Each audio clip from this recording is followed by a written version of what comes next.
Ümumiyyətlə məncə o qadınlar təklikdə özlərini belə sevmirlər. Haçan ki tək qalırsan. O qadınlar təklikdə beynində olan düşüncələri sevmirlər. Tək ki qalırsan ha, o qab yuyanda gəlir fikirlər sənə. O ki gəlir dolursan, bir anda ayılırsan ki, bəlkə də qabı sındırmısan. Bəlkə də o qupqanı o qədər sürtmüsən ki, bəlkə də orada cızıq yaratmısan və bunun fərqinə varmırsan. Onlar ondan qaçırlar. Öz düşüncələrindən qorxan insanlar bilirsiz nə qədərdir? Bax niyə insan deyir ki, mən tək qalmaqdan qorxuram? Tək qalmaqdan qorxmursan, sən öz düşüncələrindən qorxursan ki, sənin düşüncələrin haralara gəlib çıxarda biləcək. Yəni bu cür travmatik qadınlarımız həddindən artıq çox. Hər birimiz bu psixologiyaya, yəni mən özümdən danışıram, bu travmatik vəziyyəti dərk edib və günün birində mən belə olmaq istəmirəm deyərək şəfalanmağa doğru gəlmişəm. Və mən bu hissi hər bir qadına yaşamağı istəyirəm. Çünki çox çətindir.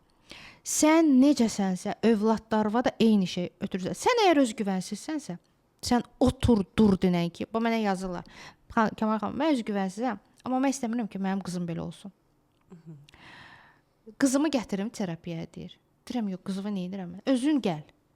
Özün gəl. Sən, mənim oğlum 9 yaşı var. Mən həmişə öz oğlumdan misal gətirirəm. Baxmayaraq ki, 9 yaşı var.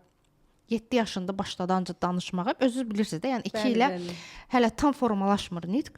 Uşaqda bir dənə özgüvən var. Məktəbdə mənə deyirlər ki, bu elə özünə güvənir. Bu elə şeir danışır, elə riyaziyyat eləyir ki. Amma məsəl üçün nə ötür? Hardan gəlib o özgüvən? Mən onu ötürmüşəm də. Mən necə ötürmüşəm? Mən onu hər gün demirəm ki, Nihat, sən özgüvənlisən ha, özünə dəyərin bil. Yox, onun heç bir sözü, dəyəri yoxdur. Mən özümü özgüvənli etdiyim üçün o enerji artıq uşağa ötürülür. Onda deyirsiniz ki, özgüvənsiz olmaq anamızdan gəlir. Bəli. Hər kəs düşünsün, öz anasına baxsın. Anavızın həyatı necə olub?